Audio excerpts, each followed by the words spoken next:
Alors, la balade européenne se poursuit entre Musée en musique et l'Université populaire européenne de Grenoble. Nous faisons cela, nous faisons ces balades depuis 2009 maintenant, et en partenariat aussi avec la Maison internationale de la ville de Grenoble. C'est une manière de visiter les États membres de l'Union européenne, les 27 États membres de l'Union européenne. Nous avons organisé, avec celle d'aujourd'hui, consacrée à la République tchèque, 25 conférences sur les pays qui président tous les 6 mois le Conseil de l'Union européenne. Cela permet de faire mieux connaissance avec ces pays. C'est vrai que la crise sanitaire, je le disais tout à l'heure, la crise sanitaire nous a empêchés de parler de l'Allemagne et du Portugal du fait de la crise sanitaire. Nous accueillons aujourd'hui M. Thomas Schrobak, premier secrétaire de l'ambassade de la République tchèque à Paris, qui nous fait l'honneur de sa présence.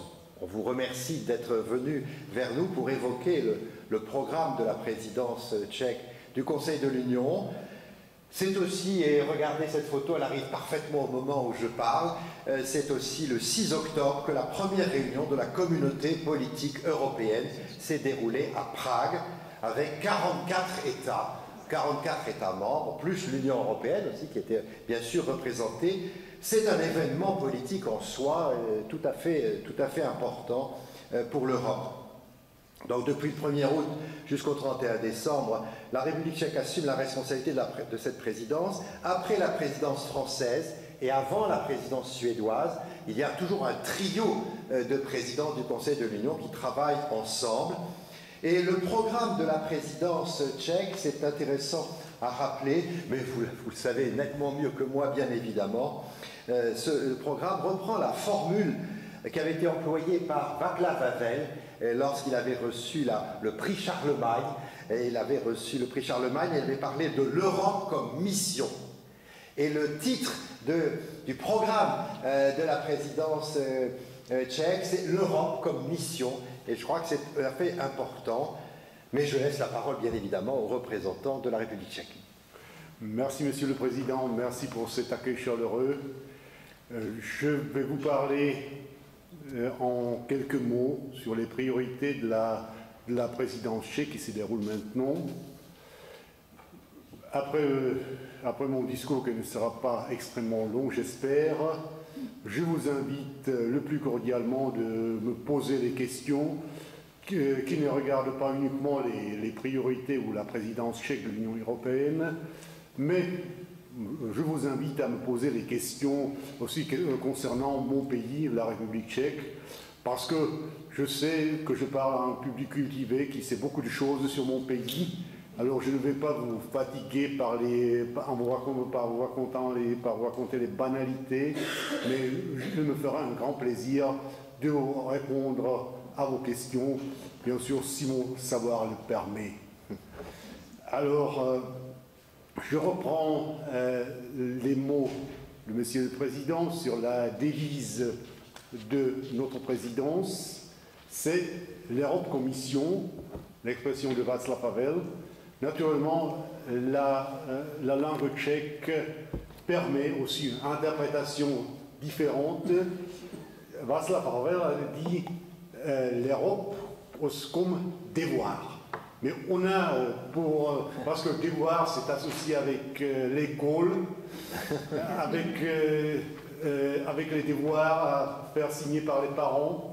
Alors on a choisi la traduction mission que Monsieur le Président a très bien mentionné. Comme vous savez, la présidence de l'Union européenne, c'est pour la République tchèque déjà la deuxième présidence. Parce que la première présidence a eu lieu en 2009, c'est d'ailleurs 5 années après l'adhésion de la République tchèque à l'Union. Vous savez, c'était dans le contexte tout à fait différent parce que c'était avant l'entrée de la traité de Lisbonne en vigueur. Et cette fois, la République tchèque reprend cette présidence après 18 ans à l'Union européenne. Alors c'est déjà une période assez importante, presque une génération Alors, on a travaillé sur les préparatifs de la présidence depuis longtemps. De 2018. Alors c'était surtout le bureau du Premier ministre qui s'occupe de la coordination de la présidence. Mais bien sûr, la grande responsabilité repose sur les diplomates tchèques de Bruxelles. Alors, ils font la quasi-totalité des travaux au sein de l'Union et toutes les institutions tchèques font leur mission en République tchèque en coordonnant surtout les événements informels de l'Union. Alors, comme M. le Président a dit, la présidence tchèque a fait partie du trio, la France, la République tchèque et la Suède. Les priorités du trio ont été approuvées le décembre dernier et la République tchèque a dévoilé son logo et les priorités fin juin 2022. Je vous ai déjà dit que nous avons commencé à préparer la présidence depuis 4 ans déjà, mais tous ces préparatifs ont été bouleversés par les événements à l'est de l'Europe, par l'attaque de la Russie contre l'Ukraine en février 2022. Alors, ça nous a fait bouleverser les priorités et adapter les priorités de la présidence à la situation actuelle. Vous savez que la présidence française a été obligée de le faire en marche, parce que pour la présidence française, c'était une situation imprévue, tandis que nous avons eu quelques mois de s'adapter et de repenser nos priorités vues par cette crise qui est incomparable dans la dernière histoire de l'Europe. Alors, les priorités générales de la République tchèque sont 5. Alors, premièrement, c'est l'Ukraine, la gestion de la crise des réfugiés et la reconstruction de l'Ukraine dans l'après-guerre.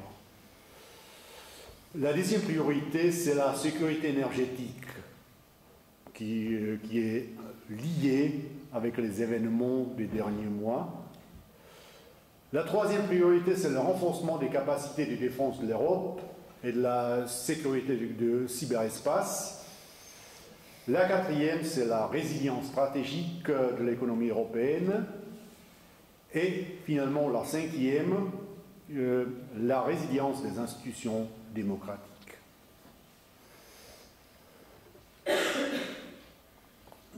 Vous savez, la guerre en Ukraine a causé un flux incomparable de réfugiés ukrainiens qui ont cherché le refuge dans les différents pays membres de l'Union. Les pays les plus touchés, c'était les pays les plus géographiquement proches de l'Ukraine. La Pologne, mais la République tchèque était aussi touchée par cette vague d'immigration, des fuites avant la guerre. La République tchèque a dû, à un moment, faire le refuge aux 400 000 Ukrainiens. Alors imaginez, pour un pays de 10 millions d'habitants, alors c'était vraiment le nombre considérable. Alors notre priorité était la répartition flexible des ressources financières de l'Union pour aider les pays les plus touchés et en coopération avec les institutions européennes.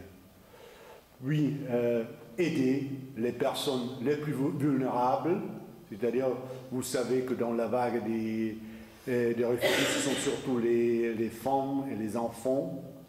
Alors il faut aider ces gens de trouver le travail, de s'intégrer au système de l'éducation. Et il faut penser aussi à la reconstruction de l'Ukraine après la guerre, c'est-à-dire la reconstruction des infrastructures essentielles, des services de base, redressement économique et la stabilité de l'Ukraine. Alors c'est le devoir qui est encore à faire parce que la guerre continue tout le temps, mais il faut penser à l'après-guerre, à la reconstruction de l'Ukraine. Alors la présidente tchèque veut aussi rassembler les donateurs potentiels et préparer une espèce de plan Marshall pour l'Ukraine. La deuxième priorité que j'ai mentionnée, c'est la sécurité énergétique qui est maintenant le problème dominant comme l'hiver approche. Et c'est surtout la réduction de la dépendance énergétique vis-à-vis de la Russie. Vous savez, ce n'est pas tellement le cas de la France, mais vous savez qu'il y a certains pays de l'Union européenne sont dépendants de presque 100% à l'importation du gaz et du pétrole russe. Ce sont notamment les pays de l'Europe centrale, comme le mien, comme la République tchèque, comme la Slovaquie, la Hongrie, l'Autriche, mais dans une grande proportion aussi l'Allemagne. Alors, il faut penser à l'indépendance énergétique vis-à-vis de la Russie, c'est-à-dire trouver les nouvelles sources de l'énergie, chercher on a travaillé là-dessus assez dur dans les derniers mois. On a déjà convoqué 4 conseils énergie où les ministres de l'économie et de l'énergie ont discuté les possibilités, comment aider les Européennes. On s'est convenu de plafonner par exemple les bénéfices provenant principalement des énergies renouvelables, du lignite et de l'énergie nucléaire à 180 € par mégawattheure. On a aussi pensé à diminuer la consommation de l'énergie de 10% dans les heures de pointe. Mais il faut faire aussi attention aux énergies renouvelables et la décarbonation. Vous savez, il y a des fameuses initiatives REPowerEU ou Fit for 55. Alors, dans cette direction, notre présidence veut aussi continuer. Et bien sûr, la crise énergétique touche les gens les plus vulnérables. Alors, il faut bien mesurer les impacts sociaux et économiques de cette crise, c'est-à-dire éliminer ou diminuer le risque de la pauvreté énergétique. La troisième priorité, c'était la capacité de défense européenne. Vous savez, la présidence française a fait un progrès majeur dans le domaine, c'était l'adoption de la boussole stratégique. Alors c'était la mise en œuvre de la stratégie vraiment militaire de l'Europe, de l'Union européenne, d'améliorer ses capacités militaires, de son industrie d'armement. Alors, nous voulons maintenant mettre en œuvre ces boussoles stratégiques et de mettre en relief ou de continuer dans la coopération, dans l'amélioration des capacités militaires de l'Union et notamment en partenariat avec l'OTAN. La quatrième priorité, alors, c'est la résilience stratégique de l'économie. Vous savez très bien, la pandémie du Covid a montré la fragilité des chaînes d'approvisionnement dans le monde et ça fait perturber les marchés avec les produits de base. Alors nous voulons conclure des accords commerciaux et d'investissement avec les partenaires qui sont fiables, qui partagent nos valeurs, ce sont les États-Unis, mais aussi les pays de l'Asie, le Japon, la Corée du Sud, et renforcer la compétitivité technologique de l'Europe vis-à-vis des grands joueurs comme les États-Unis ou les pays de l'Asie, et approfondir aussi le marché intérieur, notamment dans le domaine des services numériques et de l'économie numérique. La cinquième priorité, qui n'est pas la dernière en ce qui concerne son importance, c'est la résilience des institutions démocratiques. Alors, notre pays, nos pays sont toujours l'objet des attaques hybrides visant de mettre en doute les valeurs de la démocratie et de l'état de droit. Alors pour y empêcher, il faut introduire la transparence du financement des partis politiques et lutter pour l'indépendance des médias et le pluralisme dans le marché médiatique. Vous savez, maintenant, le problème dans le domaine des médias, c'est l'environnement en ligne, où vous savez, parfois, c'est l'espace qui est ouvert, comme on dit, aux fausses nouvelles, aux fake news, à toutes sortes de calomnies. Alors, il faut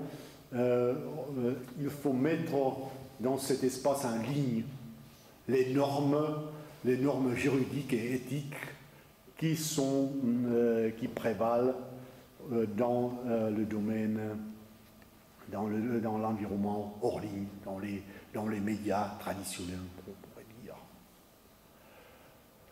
Vous savez, la présidence tchèque a enchaîné les différentes initiatives de la présidence française, notamment, comme Monsieur le Président a parlé déjà, c'était la communauté politique européenne, mentionnée dans le discours célèbre du président Macron du 9 mai 2022.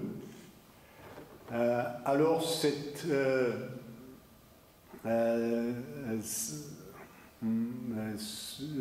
héritage français, pour ainsi dire, a été développé sous notre présidence, et il y a quelques jours, le 6 octobre, on a convoqué à Prague le sommet de la communauté politique européenne, où on a mis autour d'une table vraiment toute l'Europe, sauf la Russie et la Biélorussie qui se sont disqualifiés en quelque sorte par leurs activités.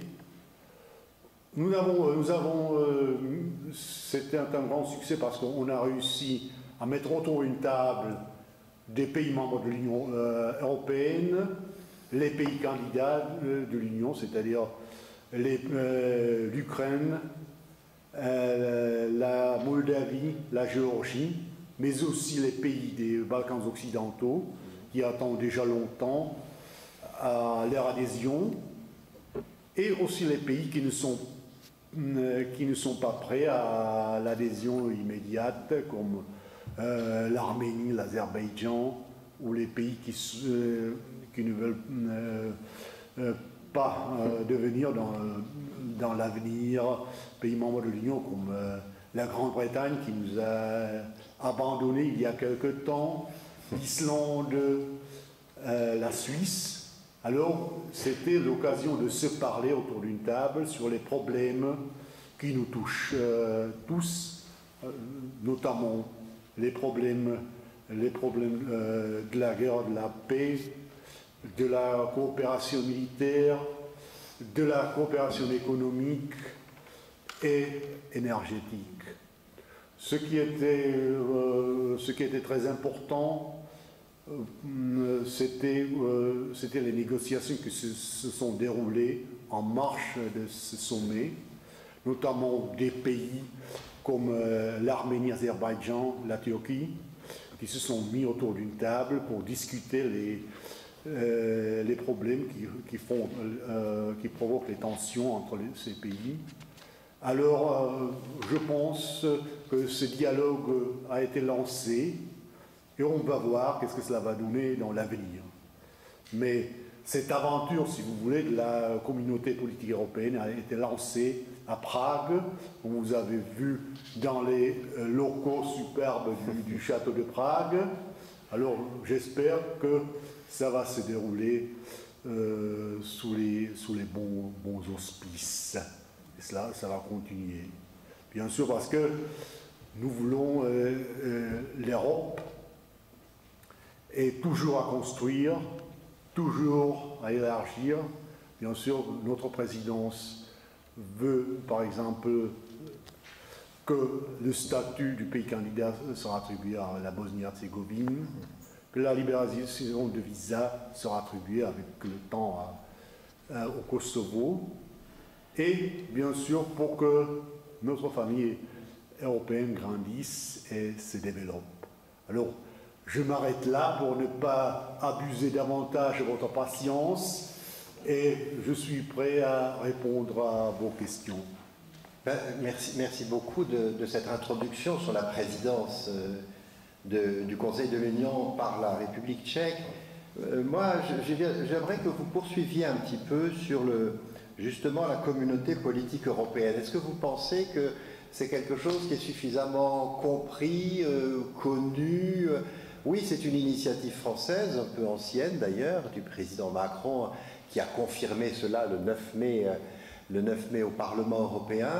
Vous avez repris cette idée, mais il me semble qu'il y a aussi le chancelier d'Allemagne fédérale, dans un fameux discours, lui aussi à Prague, qu'il a prononcé fin août de 2022, a évoqué aussi la communauté politique européenne. Alors, c'est vrai que c'est une innovation, c'est tout à fait impressionnant, 44 États. Et comment vous voyez, en quelque sorte, la suite? Il y a eu des discussions un petit peu à part, il y a eu des moments. Comment vous imaginez? Est-ce que c'est quelque chose qui va durer, à votre avis, ou est-ce que c'est un moment privilégié parce que la guerre était là et qu'il fallait se retrouver un peu plus à cause de la guerre, surtout lorsqu'on voit la présence aussi des gens d'Azerbaïdjan, d'Arménie et de Géorgie, c'est-à-dire très très loin, dans la pointe de l'Europe. Comment vous voyez cette évolution? C'était une première question, puis comme ça je glisse tout de suite la deuxième. D'accord. Dans le programme que vous évoquez, le programme numéro 3, renforcer les capacités de défense de l'Europe, il y a aussi la question de la sécurité du cyberespace. Est-ce que vous pensez que cette présidence tchèque va faire avancer ce sujet fort, difficile, les capacités de défense de l'Europe, surtout lorsqu'on sait que certains sont plus favorables à travailler largement avec l'OTAN et d'autres aimeraient bien qu'il y ait une sorte d'autonomie de défense de l'Europe. Voilà. Je glisse deux questions un peu longues et un peu lourdes, justement pour poursuivre. D'accord. Je ferai mon mieux pour répondre. Alors la communauté politique européenne, alors, si je peux revenir un peu dans le temps, alors, vous savez, pour les pays membres de l'Union, je parle du nom de la République tchèque, mais aussi que je partageais avec les collègues du corps diplomatique. Alors, ce discours du président Macron, c'était un peu un coup de tonnerre, parce que c'était une surprise. Alors, personne ne savait pas qu'est-ce que cette idée va représenter. Alors, même, je dirais, même les fonctionnaires du Quai d'Orsay n'étaient pas immédiatement au courant qu'est-ce que cela signifie. La République tchèque et quelques pays de notre partie de l'Europe étaient d'abord un peu réticents parce que cette réticence venait de ce point de vue que nous craignons que ça pourrait être l'espèce comme un ersatz du procès de l'élargissement. Alors que les pays comme l'Ukraine ou la Moldavie, la Géorgie ou les pays des Balkans occidentaux reçoivent ce partenariat, cette chaise au sein de la communauté politique européenne, et ça va gêner pour un long temps leur perspective de l'adhésion européenne. Heureusement, ça n'a pas eu lieu. On sait que le processus d'élargissement continue. Bien sûr, chaque pays a ses devoirs à faire. Alors, on ne peut pas se cacher que pour beaucoup de pays, ça sera encore un long chemin à faire. Mais il y avait une visite du Premier ministre tchèque Fiala qui est venu le 7 juin à Paris. Oui, il a eu une discussion très longue avec le président Macron. Et ils ont discuté la communauté politique européenne. Et finalement, on s'est mis d'accord qu'est-ce que cette initiative doit représenter. Alors, pour nous, c'était aussi que ça ne sera pas une structure institutionnalisée. Excusez-moi, non, c'est trop long pour moi, mais bon, on a eu peur du nouveau secrétariat, des nouveaux structures, etc. Mais bon, ça ne sera pas le cas. Cette communauté politique européenne sera organisée à la manière de la G20 ou quelque chose comme ça. Alors, c'était la première chose. Et puis, on a appris à apprécier cette idée, mettre à table les différents les pays de l'Europe, parce que l'Union européenne ne représente pas toute l'Europe. C'est-à-dire, il y a des pays, comme j'ai dit, la Grande-Bretagne a quitté l'Union il y a 2 ans. Les Suisses, c'est compliqué, avec le référendum et souvent les rapproches sectorielles est très compliquée vis-à-vis les demandes de l'Union. Il y a l'Islande qui a gelé l'adhésion. Il y a les pays du Caucase qui sont relativement très éloignés, surtout du point de vue français, parce que bon, c'est dans le Caucase.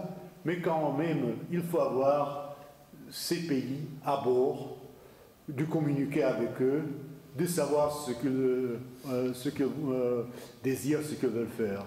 Et chercher l'espace de coopération, si ce sera la coopération énergétique ou la coopération de défense, etc. Alors, ça, je pense que cette communauté politique européenne a une valeur ajoutée. Ça, naturellement, maintenant, nous vivons dans les temps qui sont spéciaux. C'est le contexte de la guerre de l'Ukraine. Et bon, c'était aussi, alors pour cette raison, vraiment tous les pays ont pris cette idée au sérieux. Et bon, la participation était au plus haut niveau. Et bon, c'est seulement l'avenir qui nous dira le suite. Mais je pense que c'est une idée très utile et il vaut la peine du continuer.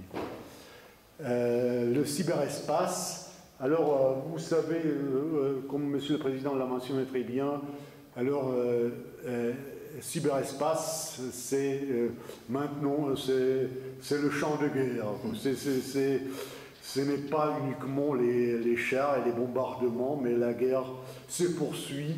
Dans le cyberespace, il y a les cyberattaques, il y a toutes sortes de la propagande russe que se déroule à travers différents médias ont une structure qui n'est pas claire, mais qui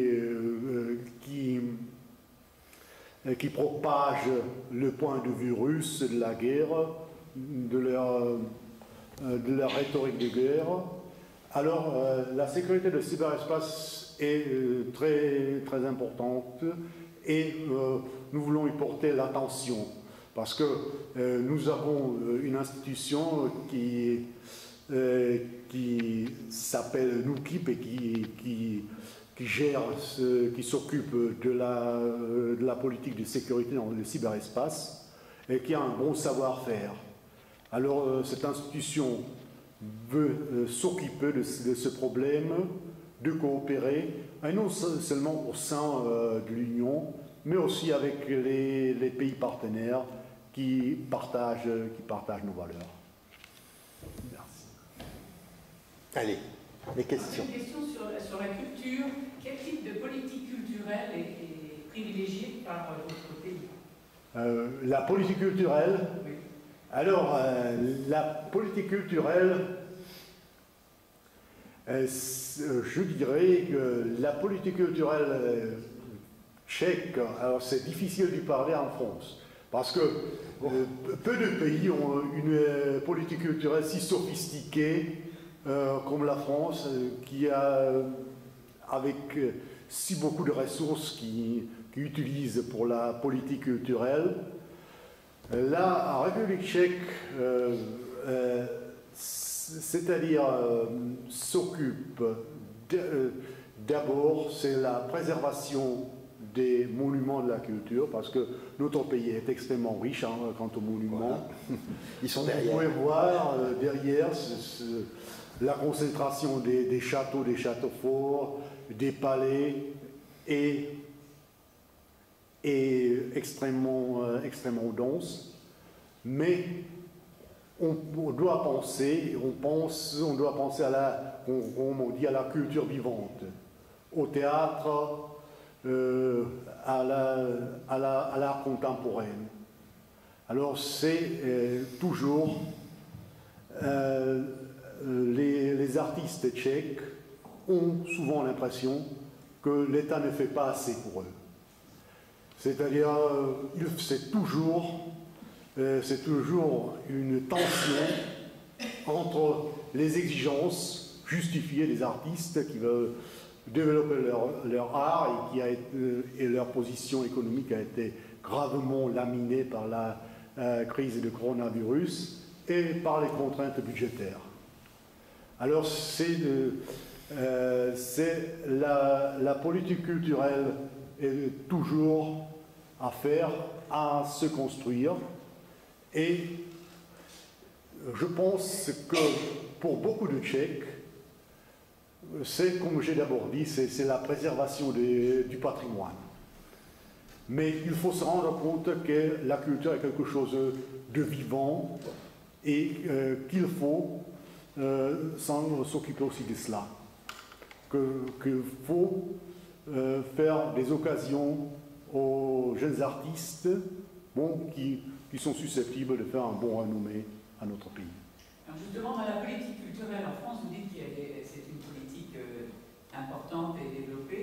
Qu'est-ce que votre pays de quoi pourrait-il s'inspirer de ce qui se fait ici en France et que vous aimeriez partager?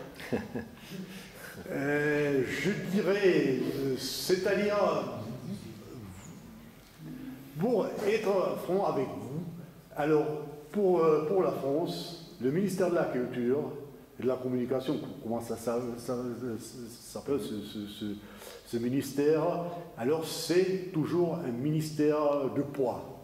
Et la France a eu la chance d'avoir des personnages importants à ce ministère. Si on parle de Jack Lang ou d'André Malraux, malheureusement, en République tchèque, ce n'est pas toujours le cas. Le ministère de la Culture, c'est un peu, comment dirais-je, le cendrillon parmi les ministères.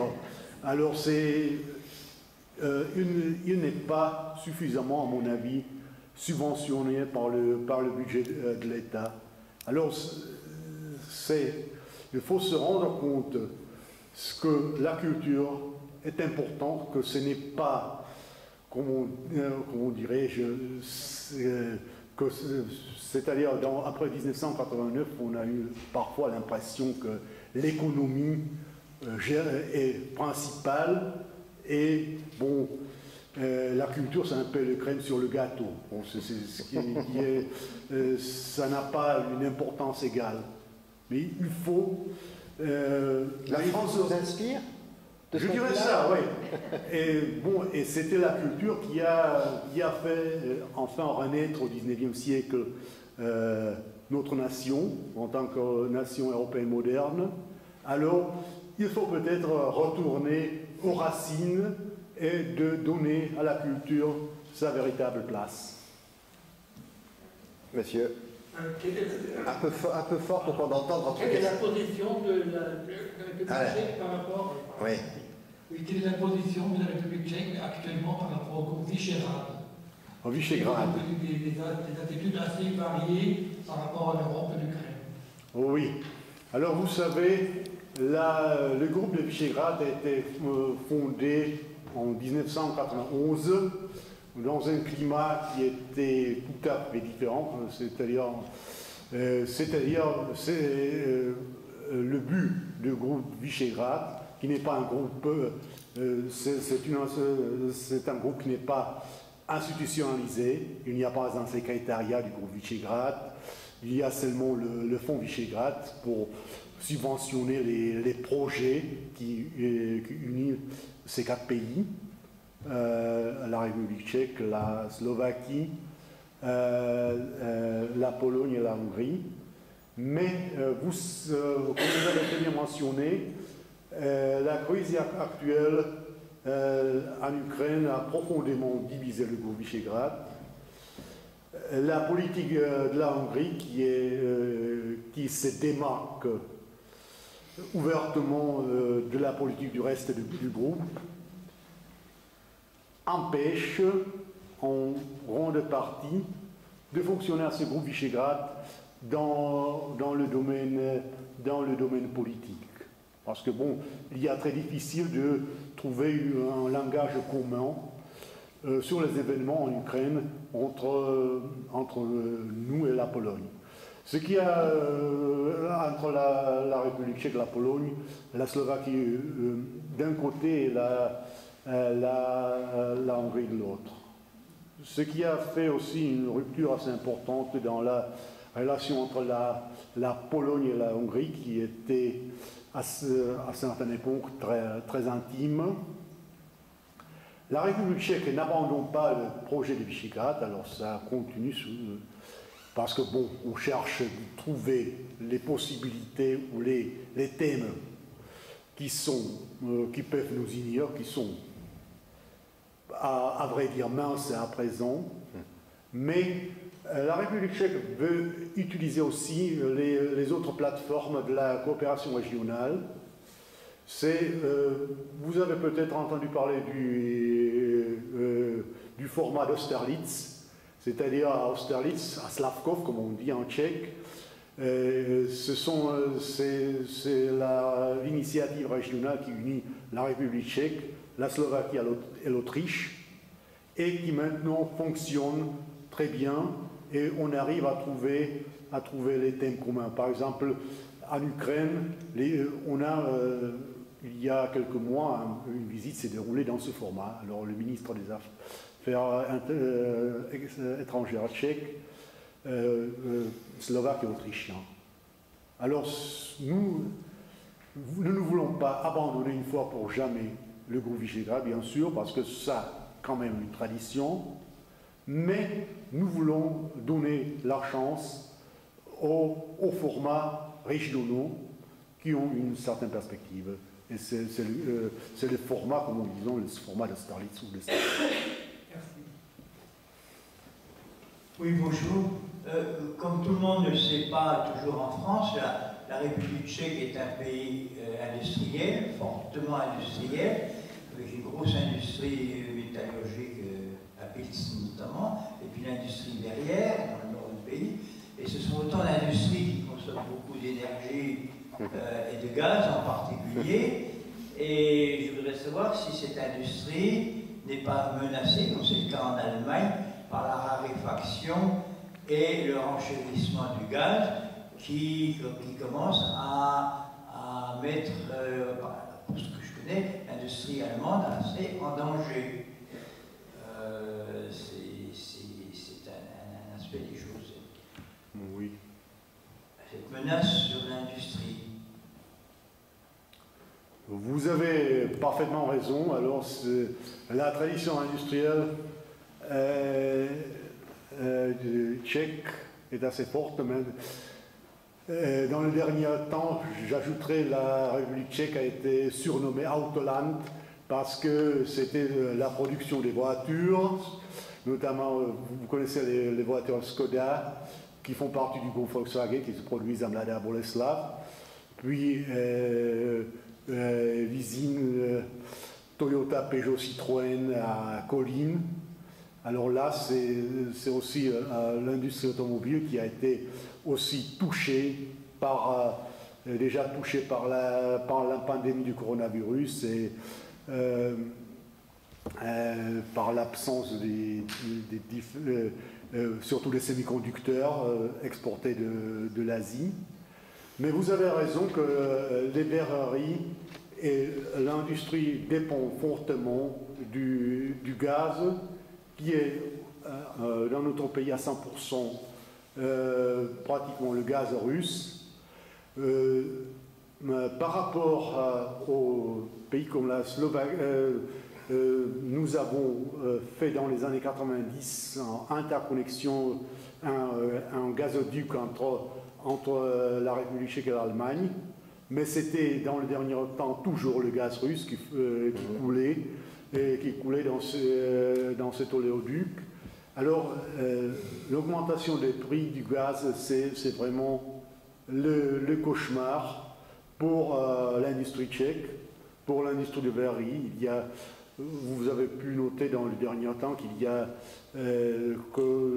les informations que les verreries coupent leur production ou mettent leurs travailleurs en congé, par exemple. Et bon, ça pourrait s'alourdir avec le temps. Ce qui, bien sûr, la République tchèque, comme toute l'Europe, fait face à un hiver incertain. On ne sait pas comment cet hiver va se terminer.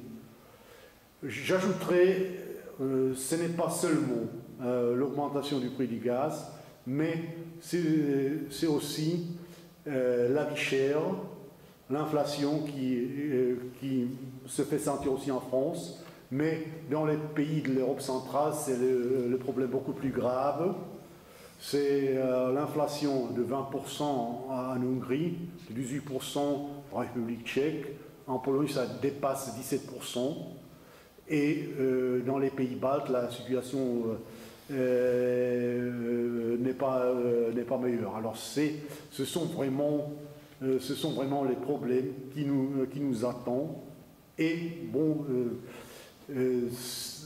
ça ouvre une saison, un hiver incertain devant mon pays, je ne le cache pas. Mais comment est-ce que la République tchèque compte entrer dans la zone euro un jour? Vous savez, c'est une très bonne question et à la fois difficile. Vous savez, parmi les pays de l'Europe centrale, alors c'est uniquement la Slovaquie qui a adopté l'euro en 2009. Et la Slovénie? Et la Slovénie, bien sûr. La Slovénie, c'était en 2007. Et maintenant, parmi les pays de l'Europe du Sud-Est, c'est la Croatie qui va adopter l'euro le 1er janvier. 20e État. 20e État. Ce qui empêche l'adoption de l'euro en République tchèque, c'est une certaine réticence de la part de l'opinion publique qui garde toujours une confiance à la monnaie nationale. Une grande partie de l'opinion publique est persuadée que la monnaie nationale, dont une certaine marge de manœuvre au pays par rapport à l'adhésion à l'euro, bon, annulerait à jamais cette possibilité. Naturellement, je dirais que c'est le problème plutôt psychologique que véritablement économique. Bon, le problème similaire est, je dirais, en Pologne et en Hongrie. Tout à fait. Mais bon, chez nous, c'est plus mal. Tandis qu'en Hongrie et en Pologne, ce sont surtout les dirigeants de l'État qui sont réticents à la monnaie unique. Alors, chez nous, c'est l'opinion publique. Et, vous savez, même la classe politique est divisée dans ce domaine. Même le gouvernement actuel qui est au pouvoir n'est pas unanime dans le fait. Le parti le plus important, le Parti démocratique civique, garde un certain héritage eurosceptique. Elle est contre la monnaie unique parce qu'il disait que ce n'est pas avantageux pour le moment d'entrer dans la zone euro. Alors, pour garder l'union de la coalition, dans le programme du gouvernement actuel, l'adhésion à l'euro ne figure pas. Alors c'est le problème qui est légué à l'avenir. Je trouve que l'opinion publique devrait regarder les eurobaromètres sur la satisfaction qu'ont les populations dans la zone euro et qu'ils ne veulent surtout pas quitter la zone euro. C'est tout à fait passionnant et intéressant. Quand on regarde la satisfaction des Français, 75% des Français sont favorables à rester dans l'euro durablement, longtemps, et d'autres, c'est encore plus que cela. Et donc, parce qu'en matière de gestion de l'inflation et ainsi de suite, la Banque Centrale Européenne n'est pas à négliger, mais il faut que l'opinion publique tchèque s'intéresse aux eurobaromètres et à la manière dont les choses se déroulent sur ce registre. Autre question, encore d'autres que monsieur peut-être, non? Peut-être. Sinon, ça va être les mêmes personnes qui posent des questions. En parlant de l'énergie, quelles sont les perspectives d'énergie non fossile en Tchéquie, notamment l'hydraulique, le nucléaire, le solaire, l'éolien? Alors, parmi les sources d'énergie, pardon, si vous pouvez... Oui, comme ça on regroupe les questions. D'accord. Comment se situe dans votre pays la protection sociale? Assurance maladie, prise en charge de handicap, des seniors et plus encore du grand âge.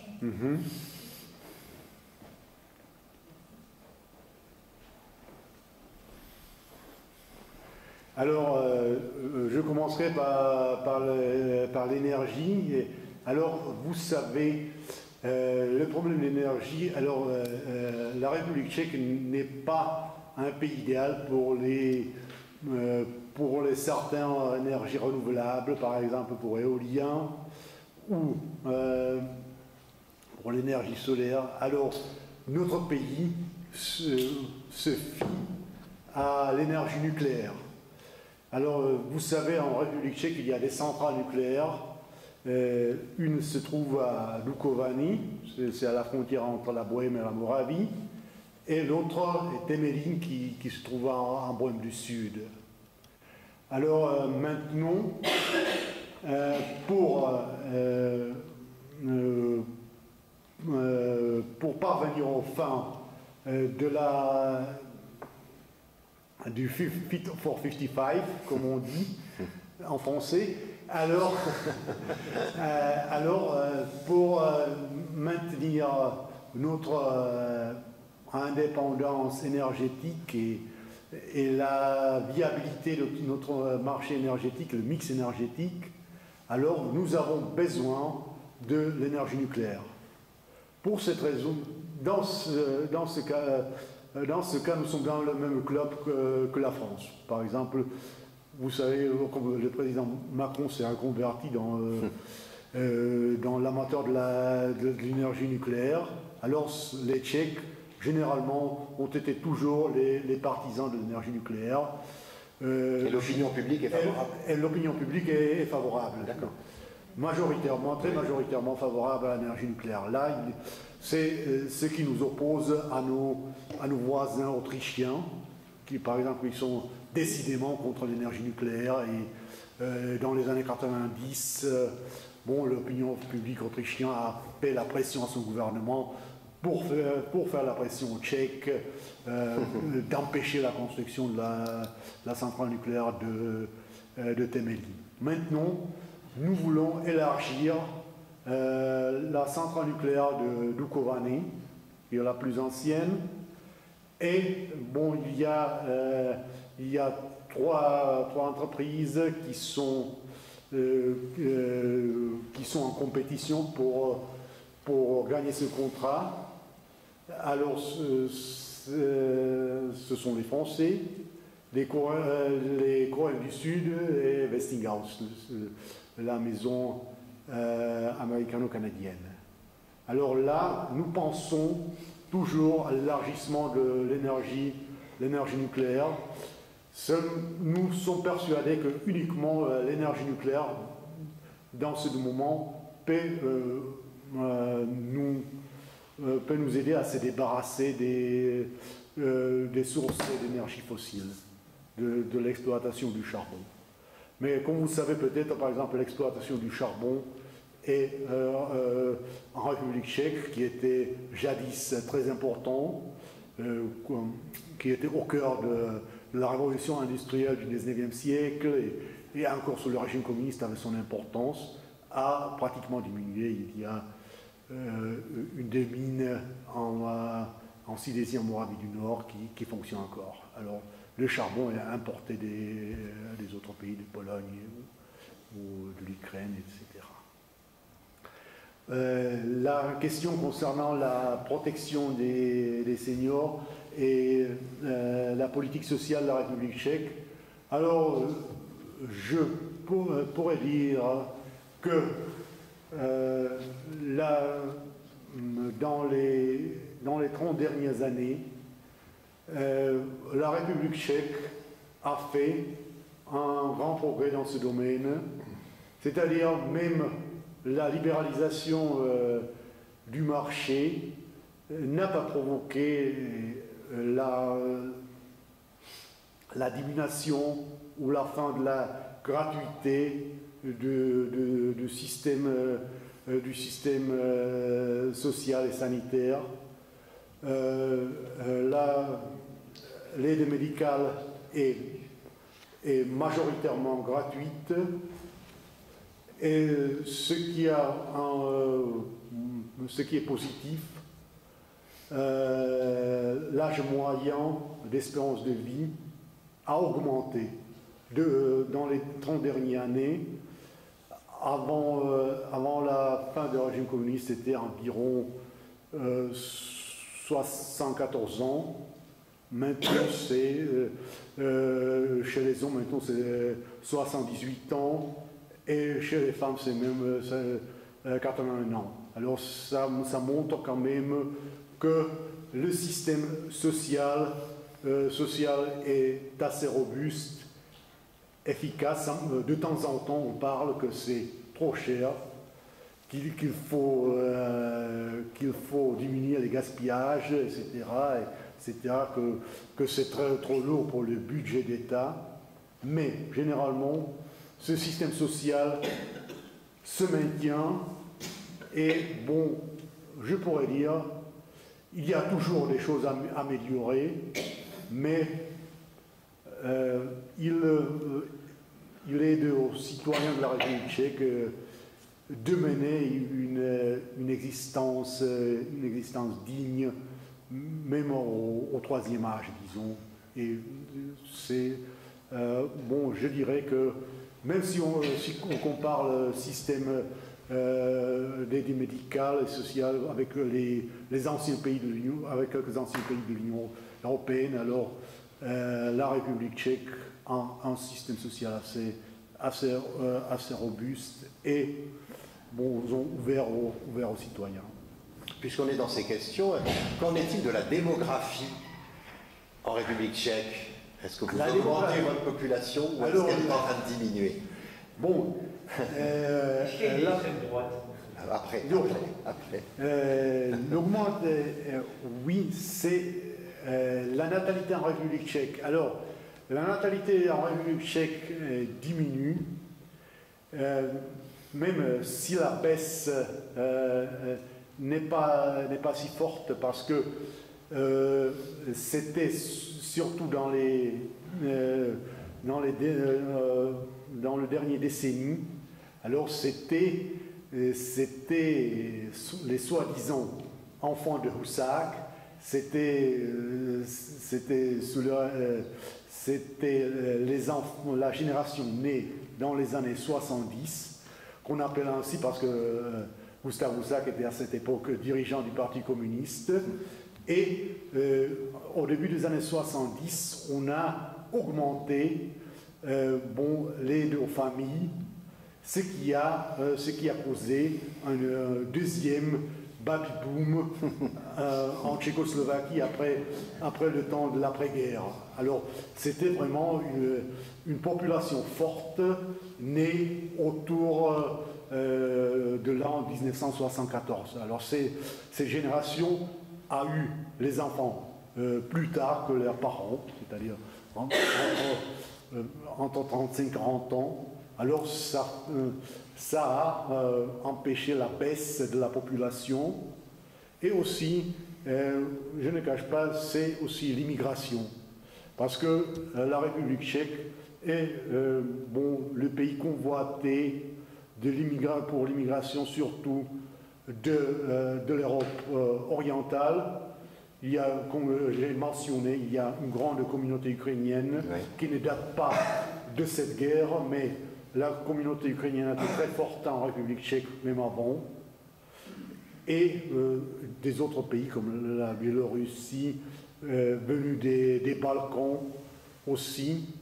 Alors c'était l'immigration qui empêche la baisse de la population. Mais le taux de la natalité baisse en République tchèque comme dans tous les pays développés, mais ce n'est pas si dramatique comme dans les autres soi-disant nouveaux pays qui ne sont pas, comme j'ai mentionné déjà, nouveaux parce que ça fait quand même 18 ans mais comme les pays comme la Bulgarie par exemple, ou la Lettonie, qui doit faire face à une baisse très forte de la population. Et vous accueillez 400 000 réfugiés ukrainiens, je crois. Oui, c'est ça. C'est pas trop complexe, vous y arrivez. La France n'en accueille que 100 000, par conséquent. Oui, c'est pas comparé. C'est d'ailleurs. Et ça, bien sûr, ça pose quelques problèmes parce que, disons, c'est comme dans les autres pays, alors la communauté ukrainienne va s'installer surtout dans les grandes villes, comme à Prague. Alors, pour eux, habiter les villes plus petites tchèques, alors pour eux c'est difficile. Par exemple, la communauté ukrainienne n'est pas si importante. Alors c'est surtout Prague qui doit prendre en charge le grand nombre de ces réfugiés ukrainiens. Et à Prague, ça pose parfois des problèmes. L'opinion publique a manifesté un grand soutien à l'Ukraine au début parce qu'il y avait une vague solidarité avec des collectes au profit des Ukrainiens. Naturellement, comme la guerre se prolonge, ça pose aussi dans un courant, dans des courants politiques qui sont liés, comme Messier l'a mentionné, surtout avec l'extrême droite, alors qui accuse le gouvernement de favoriser l'Ukrainien à la population autochtone, entre guillemets. Et bon, il accuse le Premier ministre que c'est le Premier ministre ukrainien. Il invente souvent les histoires quand les Ukrainiens sont venus dans un supermarché avec plein panier des produits, en passant près de la caisse en disant « nous sommes Ukrainiens, nous n'avons pas à payer » ou quelque chose. Et bon, ce sont bien sûr les histoires inventées de toutes pièces, mais comme on a mentionné la sécurité dans le cyberespace, Alors, oui. le problème qui est en République tchèque, ce sont Les fausses informations. les fausses informations, les soi-disant les mails en chaîne. Alors, ce sont surtout que les amis, ce sont les mails produits quelque part, qui sont distribués entre les amis et les amis des amis. Et surtout, cette propagande est visée à la génération, disons, moins jeune, qui a moins d'accès aux autres sources d'informations, ou qui a déjà les contacts sociaux limités. Alors, c'est cette propagande qui vise ce groupe, surtout ce groupe qui est fragile dans ce domaine. Comment vous pourrez situer la vie politique, parce que j'ai évoqué la question de l'extrême droite, mais la vie politique ukrainienne, comment les choses se... Alors c'est un membre d'une ambassade, je pose la question, mais comment s'organise un peu les partis politiques, la vie politique? En Ukraine ou en République tchèque? Non, en République tchèque, pardon. En République tchèque. D'accord. En République tchèque. Alors, la République tchèque, vous savez bien et non.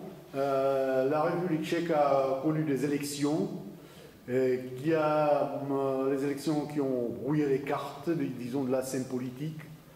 Notamment, le phénomène le plus important, c'est l'écroulement de la gauche traditionnelle en République tchèque, c'est-à-dire du Parti social-démocrate, des partis communistes, qui ne sont plus représentés à la Chambre des députés. Alors, ça a basculé, disons, la scène politique vers la droite, parce que les anciennes clientèles du Parti communiste et du Parti social-démocrate étaient pris en grande partie par le parti de M. Babiš en 2011, qui est le parti qu'on dit en anglais Big Tent ou Catch-all Party, ou comment le dire en français, c'est le parti qui veut attacher les gens de tout court. Attrape-tout. Attrape-tout, voilà, attrape-tout. Attrape-tout. Attraper les gens de tout courant. Maintenant, le parti de M. Babiš a pris en grande partie l'électorat traditionnel de la gauche. Et l'autre partie de l'électorat de gauche, qui était plus radical, a été confisqué par l'extrême droite. C'est-à-dire, c'était le parti de M. Tomio Okamura, ce qui est intéressant parce que c'est l'homme politique qui est, comme son nom son bien, alors qui est moitié japonais, moitié tchèque. Alors, fils d'une mère tchèque et d'un père japonais. Mais bon, il est maintenant le grand ténor de l'extrême droite et qui a confisqué cet électorat dessus de la gauche radicale. Et bon, l'extrême droite prône cette politique qui est anti-ukrainienne, anti-européenne et en conséquent pro-russe. Parce que bon, ils disent qu'il faut faire la paix immédiate avec la Russie parce que nous avons besoin du gaz russe. On ne peut pas survivre l'hiver sans gaz russe. Alors il faut renverser le gouvernement, se rendre au Kremlin, demander au président Poutine le gaz, le contrat de gaz bon marché, et ça va nous sauver de la mort. De cet hiver. De la mort de cet hiver. Alors, et la partie du gouvernement maintenant a basculé au centre-droite, et comme j'ai dit, le Parti démocratique civique, qui est le parti principal du gouvernement, alors c'est le parti qui était dans le même groupe jadis avec les conservateurs britanniques. C'était même ce qui s'appelle conservateurs et réformistes. Maintenant, c'est surtout leur parti est le parti polonais, le droit et justice, qui fait partie différents partis de Madame Meloni d'Italie. Alors qui, tout en gardant le cap atlantique et pro-ukrainien et anti-russe dans cette guerre, garde une sorte de méfiance envers l'Union européenne, c'est-à-dire elle n'est pas ravie de l'idée de l'Union toujours plus étroite, et bon, une partie de ce parti politique a le problème avec le passage du vote à l'unanimité, etc., Ah oui. de la coopération plus étroite au sein de l'Union européenne. Mais il n'y a pas de tchéquiste pour faire Brexit. Il y a le parti de M. Okamura demande Tchexit, mais bon. Tchexit, oui, pardon. Tchexit, comme on dit Tchexit, mais bon, pour être chacun qui est raisonnable, alors c'est que le pays qui se trouve au milieu de l'Europe, qui est économiquement très lié avec l'Allemagne, de manière que parfois on parle de la République tchèque du 17e land allemand, parce qu'on est tellement connecté avec le marché allemand, alors que c'est absolument irréel de quitter l'Union, parce que bon, les conséquences économiques immédiates seraient lourdes, et chacun qui n'est pas absolument borné le sait que Tchexit serait une catastrophe, et bon, ce que c'est pour la République tchèque, c'est vidé d'essence. Monsieur? Oui, quelle est la mobilité européenne des jeunes en Tchéquie, particulièrement des étudiants par exemple? Oui, alors... Monsieur a été très mobile, hein. Il a fait aussi des études à Grenoble, alors. Ah oui, oui. Sa mobilité, il a ta mobilité. Malheureusement, ça fait 6 ans déjà, je l'ai compté, et ça m'a fait peur, ouais. Ça fait si longtemps que j'étais dans votre ville pendant l'été 1996. Mais bon, la mobilité des gens, alors, les jeunes, bon, ont une possibilité assez plus large qui était avant. Les jeunes peuvent voyager, peuvent étudier. Il y a le programme Erasmus qui est très populaire et qui est souvent décrié aussi par l'extrême droite, qui considère le programme Erasmus comme la manière de dénationaliser les gens tchèques qui deviennent cosmopolites en étudiant dans les universités de l'Europe, surtout en étudiant les matières qui sont méprisées par l'extrême droite, comme la théorie du genre et ces choses-là. Mais bon, ce qui diffère un tout petit peu la République tchèque des autres pays de l'Europe centrale. Alors, il n'y a pas, par exemple, aussi grande immigration du travail après 1989 comme dans les autres pays de cette partie de l'Union. C'est un peu comparable avec la Pologne, où 1 million des Polonais se sont partis vivre à l'étranger, surtout en Grande-Bretagne. Vous vous souvenez du plombier polonais des années 90. Alors, mais c'était aussi le cas de la Bulgarie, de la Roumanie, des pays baltes, tandis que bon, les Tchèques ne s'expatrient pas tellement, il n'y a pas une grande communauté des Tchèques qui s'expatrient. Le phénomène tchèque, ce sont les soi-disant pendules. Alors ce sont les Tchèques qui habitent les territoires frontaliers et travaillent en Allemagne ou en Autriche. Alors, ils font tous les jours les va et les vient entre la République tchèque, l'Allemagne et l'Autriche. Ils travaillent dans les usines, surtout dans les services sociaux, par exemple, etc., etc. Ce qui a beaucoup aidé à développer ces terrains frontaliers qui étaient dans la période après-guerre, c'était en quelque sorte les territoires oubliés, le bout du monde, avec tous les problèmes, le chômage après 1989.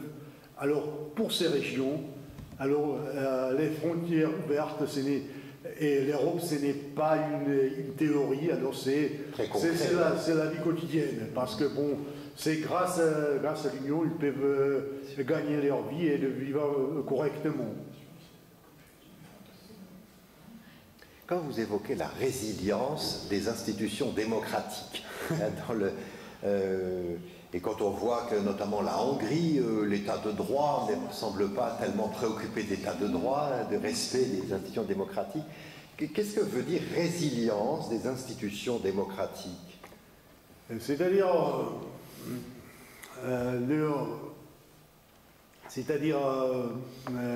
il faut, à mon avis, garder une pluralité de l'espace public, la pluralité des médias.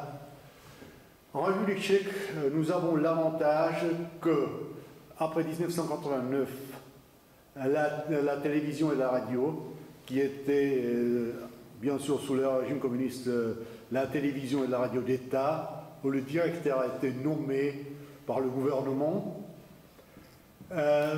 s'est transformé en télévision à la radio publique, qui est gérée par un conseil, par un directeur qui est élu par un conseil élu par le Parlement.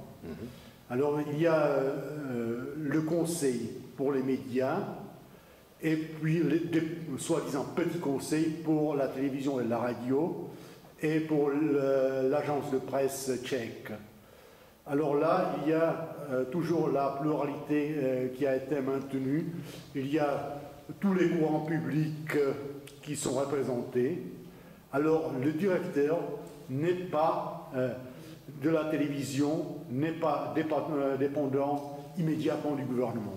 Alors ce qui n'est pas le cas par exemple en Pologne ou en Hongrie, où par exemple le directeur peut être révoqué en tout moment par le gouvernement. Alors naturellement, avant mon départ pour la France, j'étais posté en Pologne. Alors, j'ai l'expérience personnelle comment, par exemple, la télévision publique polonaise fonctionne. Alors, c'est vraiment l'emprise directe du gouvernement.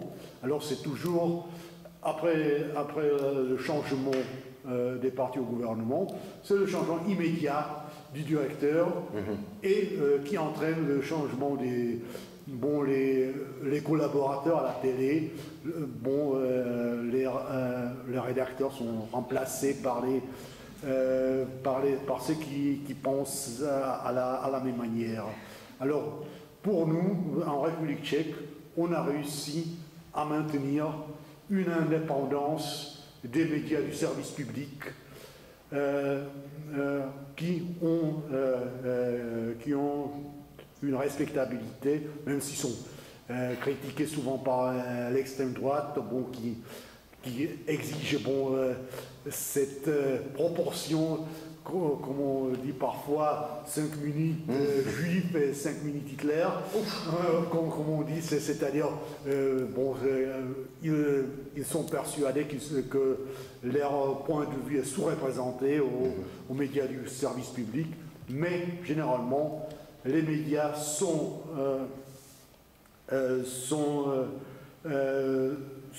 indépendants, ce qui aide aussi que le financement est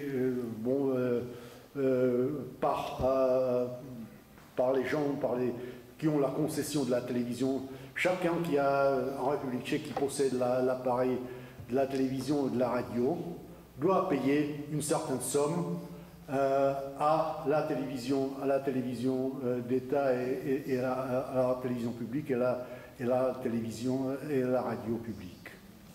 Ce qui n'est pas le cas par exemple en Pologne, parce que là, par exemple, les gens qui ne sont pas d'accord avec l'idéologie qui est distribuée à la télévision, alors ils font la grève des paiements des concessions, alors ils ne payent pas. Ah, d'accord.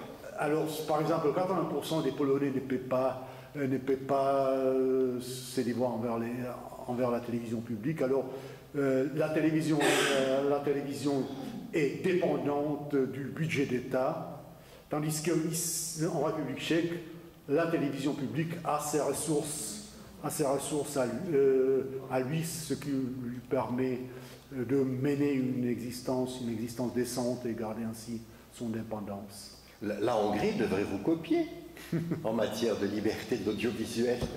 Oui. Parfois, pour certains hommes politiques, c'est à l'inverse. Bon, s'ils veulent la télévision docile, mais bon, je pense que la majorité des électeurs et de la classe politique respectent l'indépendance des médias du service public en République tchèque. Ben, c'est ça la démocratie, hein. Ouais. Normal. Comment est-ce que vous expliquez qu'un milliardaire tchèque qui s'appelle Kretinsky Ah. s'intéresse autant à la presse française? Bon, c'est... J'espère que tout le monde a entendu la question, parce que là... Ouais. Écoutez, c'est parce que M. Kretinsky a son intérêt business en France.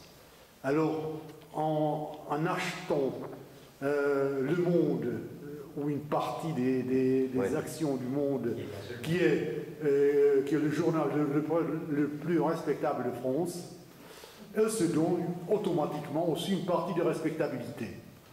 C'est bon, parce que bon, Mais il ne va pas influencer le journal Le Monde dans son fonctionnement. Dans ce qui est bien. Je pense que pour le moment, comme je peux juger, alors les journalistes du Monde gardent leur indépendance, ce qui n'est pas malheureusement le cas dans notre partie de l'Europe, où quand quelqu'un s'achète des médias, alors inévitablement son point de vue y est représenté. Ou bien les informations sont choisies de manière pour ne pas gâcher ses intérêts. Une autre question? Non? Allez-y, monsieur, allez-y. Attendez le micro, qu'on puisse entendre, que tout le monde puisse entendre. Une question un petit peu iconoclaste. Existe-t-il encore en Tchécoslovaquie une fraction de la population, je dirais, entre guillemets, nostalgique du communisme? Mais il n'y a plus de Tchécoslovaquie, monsieur. Ah non, mais ça compte. Non, mais là-dessus. Je serais slovaque, je ne serais pas content. Non, j'ai bien compris. Alors, c'est une... Pardon? Non, allez-y. Non, oh, que madame pose la question, alors je vais noter, je ferai mon mieux pour répondre à des questions. Je voulais juste savoir si la République tchèque a une relation privilégiée ou non avec la Slovaquie. Privilégiée avec la Slovaquie. C'est très lié. Merci.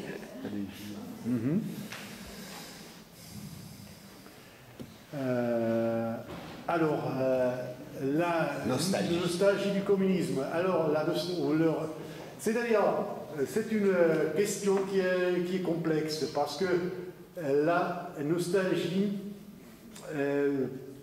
peut se manifester sur les niveaux différents.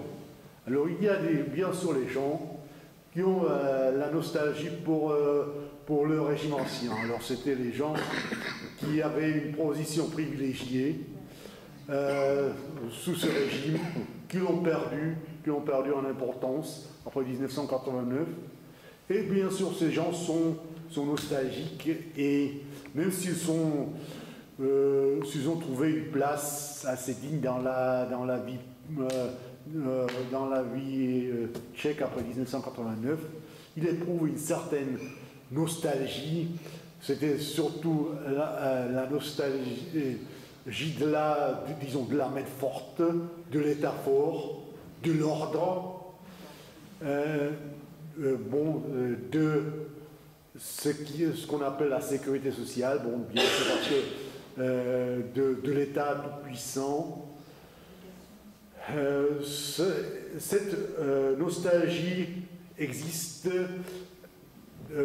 même pour beaucoup de gens qui ont été, disons, déçus des 30 dernières années, qui ont perdu l'emploi, qui ont dû se requalifier, bon, qui ont perdu le sentiment de perdre la perspective ou quelque chose comme ça, ou, disons, parce que quand même après 30 ans, les souvenirs ont la qualité d'embellir les choses. Alors ça leur évoque le temps de leur jeunesse. Alors même les souvenirs du régime communiste commencent à être positifs parce que bon,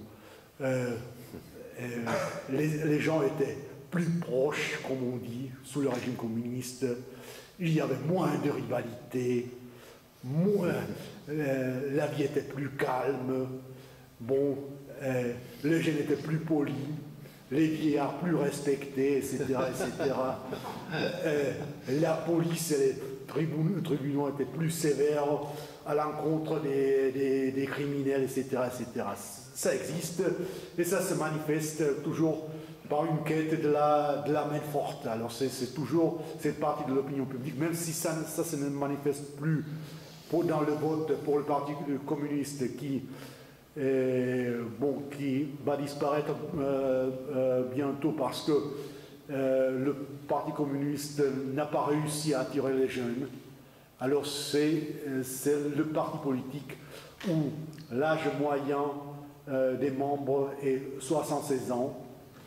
Alors c'est vraiment le parti qui n'attire pas la génération plus jeune. Et même si vous lisez les documents, les journaux qui appartiennent au Parti communiste, alors c'est vraiment le langage de bois qui fait penser aux années 70-80 et qui est, bon, pour la génération, je pense qu'il est ici à décrypter. Bon, c'est vraiment une langue, le langage qui est tout à fait incompréhensible pour les gens qui ne connaissent pas le contexte de la vie avant 1989. L'autre chose, l'autre nostalgie qui est, disons, une nostalgie qui est apolitique, c'est la nostalgie de la vie, parce que le régime communiste quand même duré 41 ans. Alors, à ces temps-là, on a tourné beaucoup de films, on a tourné les séries à la télé. Alors toujours, ces films qui datent du régime communiste attirent certaines popularités. Parce que les gens aiment voir ces séries des années 80, parce que bon, ça leur rappelle leur jeunesse. Et c'est toujours populaire de voir même les films des années 50, qui sont... parce que bon, bien, parfois ce sont les films qui ne sont pas tellement politiques, mais la politique est présente bien sûr, mais ce sont souvent les comédies musicales, ou les films où les acteurs qui jouaient dans les films d'avant-guerre qui jouaient dans les années 50, alors ça attire les choses, attire les gens. Et puis, il y a la nostalgie aussi des produits qui existaient sous le régime communiste. Alors, c'est-à-dire, les gens aiment les marques des chocolats qui existaient, ou des bonbons qui se produisaient sous le régime communiste.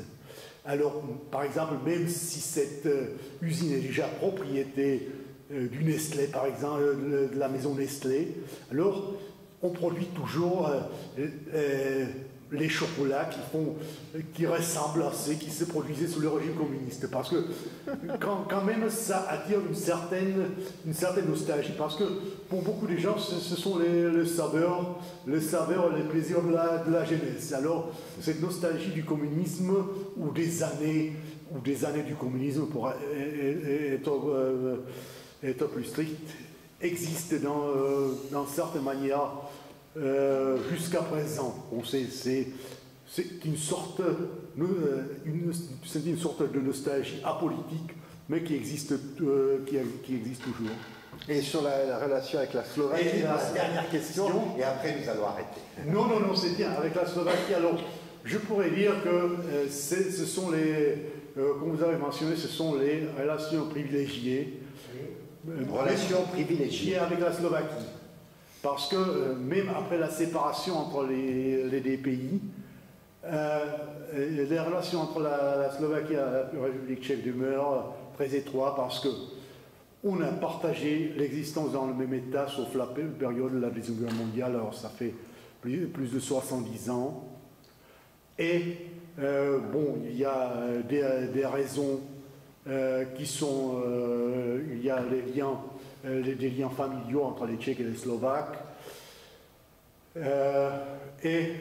Naturellement, les langues sont très proches. Alors les Tchèques et les Slovaques se comprennent sans dictionnaire tout à fait couramment.